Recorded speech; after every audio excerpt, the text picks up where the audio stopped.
వందే మాత్రం. నేను మీ journalist Navatha. Welcome to our voice. December 2025లో భారత ప్రభుత్వం అధికారికంగా ధ్రువ్ 64 మైక్రో ప్రాసెసర్ని ఆవిష్కరించింది.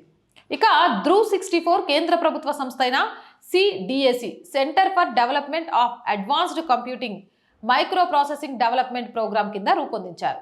దీని సామర్థ్యం 1.0 GHz వేగంతో పనిచేసే 64 బిట్ డ్యూయల్ కోర్ ప్రాసెస్. ఇది పూర్తిగా ఓపెన్ సోర్స్ RISC-V ఆర్కిటెక్చర్ ఆధారంగా తయారైంది. దీనివల్ల మన దేశం విదేశీ కంపెనీలకు లైసెన్స్ ఫీజులు చెల్లించాల్సిన అవసరం ఉండదు. దీనిని 28 nm అంటే నానోమీటర్ ప్రాసెస్ నోడ్ పై తయారు చేశారు. స్మార్ట్ ఫోన్స్ లేదా హై ఎండ్ ల్యాప్టాప్లలో ఉపయోగిస్తున్న ప్రాసెసర్ అత్త వేగంగా ఇది లేకపోయినప్పటికీ దేశ భద్రత మరియు మౌలిక సదుపాయాలకు ఇది ఎంతో కీలకం. ఎందుకంటే రక్షణ రంగంలో విదేశీ చిప్లపై ఆధారపడకుండా పూర్తిగా దేశీయంగా తయారైన ఈ చిప్ని సురక్షితమైన కమ్యూనికేషన్ సిస్టమ్స్ కోసం ఉపయోగించుకోవచ్చు. ఇక 5G నెట్వర్క్లో టెలికాం మౌలిక సదుపాయాల కోసం ఇది ఉపయోగపడుతుంది. పరిశ్రమలలో అంటే ఇండస్ట్రియల్ ఆటోమేషన్, రోబోటిక్స్ మరియు స్మార్ట్ మీటర్స్లో దీన్ని ఉపయోగించవచ్చు. ఇంటర్నెట్ ఆఫ్ థింగ్స్ పరికరాల్లో కూడా. ఇక్కడ ముఖ్యమైన విషయం ఏంటంటే భారతదేశం గతంలోనే అంటే 2018లోనే శక్తి, IIT మద్రాస్, ఏజిట్, IIT బాంబే వంటి చిప్లను తయారు చేసినప్పటికీ ఈ ధ్రువ్ 64 అనేది మరింత శక్తివంతమైన మరియు వాణిజ్యపరంగా విస్తృతంగా ఉపయోగించదగ్గ స్థాయికి చేరుకున్న ప్రాసెసర్.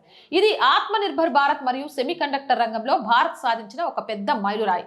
ప్రస్తుతం ఈ చిప్ ప్రపంచంలో ఉన్న అత్యుత్తమ చిప్తో పోలిస్తే మనం ఎంత వెనుకబడి ఉన్నామో ఆ పోలిక చూస్తే తెలుస్తుంది. ఇక ధ్రువ్ 64 యాపిల్ A18 Pro ఇక స్పీడ్ 1 GHz టు 4.0 GHz కంటే ఎక్కువ. ఇక నోట్ 28 నానోమీటర్స్ నుంచి 3 nanometre. Uses defence, smart phones, AI gaming. Double dual core process 6+ core ఉంది.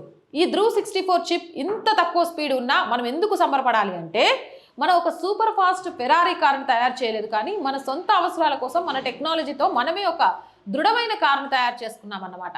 ముఖ్యంగా విదేశీ చిప్లలో మనకు తెలియని బ్యాక్ డోర్స్ ఉండే అవకాశం ఎక్కువగా ఉంటుంది. అందువల్ల మన రక్షణ రంగంలో మన సొంత చిప్ ధ్రువ్ 64 వాడటం వల్ల మన డేటా వేరే దేశాలకు వెళ్ళదు. అలాగే దీనిని ఉపయోగిస్తున్నందుకు మనం ఎవరికి లైసెన్స్ ఫీజు కట్టాల్సిన అవసరం లేదు.